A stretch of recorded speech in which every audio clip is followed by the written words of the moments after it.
Please welcome the third speaker.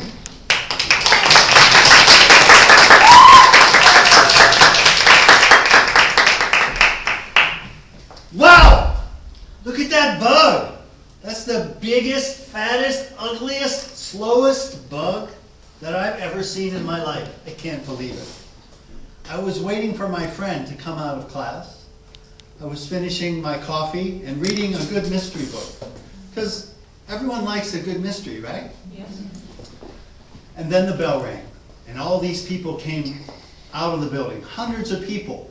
And I looked at all those people, and I looked at the bug, and I looked at all those feet, and I looked at the bug, and I thought, that bug's not going to make it. That bug's going to get squashed.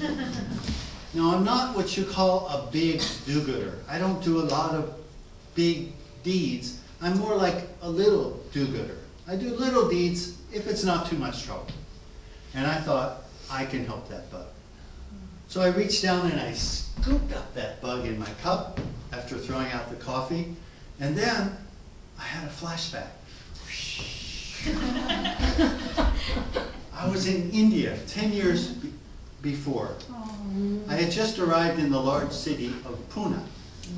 And after the long train ride and after finding a hotel, I was just really tired. And all I really wanted was a cup of chai tea. Yeah. So I went to the main street and I saw there's a chai shop across the street. But crossing the street in India is not so easy. There's usually no crosswalk. And you might have heard that they drive on the left side of the street in India. But actually driving on the left side is just kind of a suggestion. They drive on the left side or the right side or the middle or backwards or forwards, wherever they want.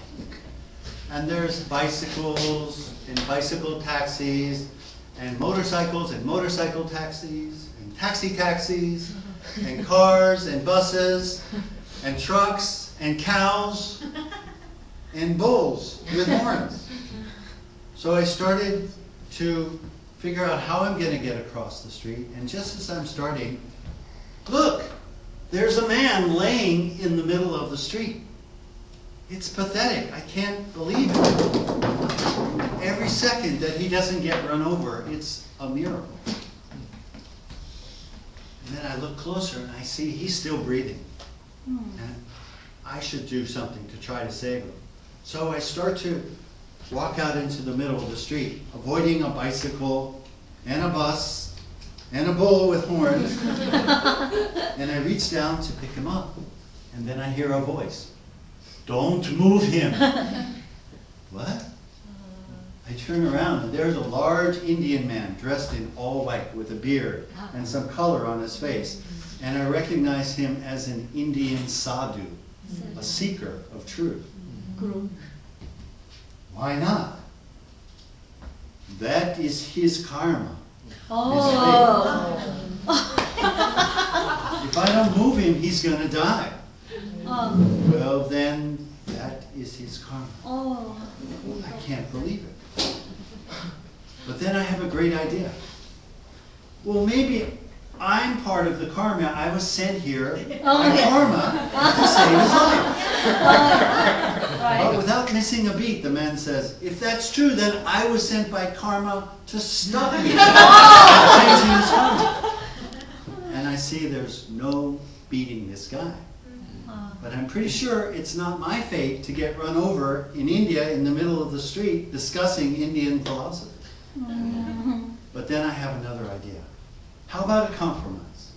You and me together, we pick him up, we take him over to the side of the street where he still has an excellent chance of getting run over, but it'll be a lot easier to clean him up if he does. And the man looks at me with a stern face, which slowly turns into a smile.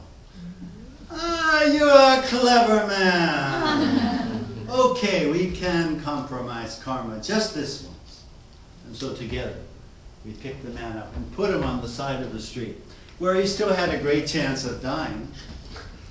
My friend, you are a clever man and an educated man, and I think you are a good man.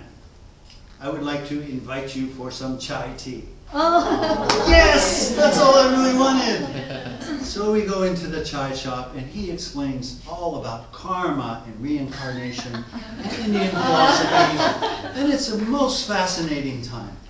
And after more than an hour, I come out of the cafe, and the first thing I do is look at that spot, and the man's gone. Oh. I don't know what happened. If he got run over and they already cleaned it up, or if he just woke up and walked away. I don't know. It's a mystery. Back to the college, and my friend, I see he's coming in the distance, and I have this bug in the cup. So I take it out and I throw the bug up over the bush where I hope he's going to have a great bug life. And just as that bug reaches the top of his arc, there's a flash of red. Who would think that that big, fat, ugly, slow bug would have wings? And he could fly, and he was so beautiful. And I think, maybe that's my reward from the universe for saving his life. But then, just then, I have a vision. It's the sadhu. Ah, my friend, you never change, do you? Friends, we live in a wonderful and complex, mysterious world. But we usually fail to appreciate the beautiful mystery that we live in. Like a fish doesn't know that he's in water. Where do we come from? What are we doing here? And where are we going? These are the big questions that people have asked for all time. But even if you answer these questions with faith in a belief, such as God in heaven or karma in reincarnation, the answers to these questions are still mysterious. And don't let your answers separate you from other people, because it's the mystery before the answer that connects us, that joins us, that in effect defines who we are. So stop and appreciate from time to time the greatest mystery of all time. Because after all, everyone loves a good mystery, right? Yeah.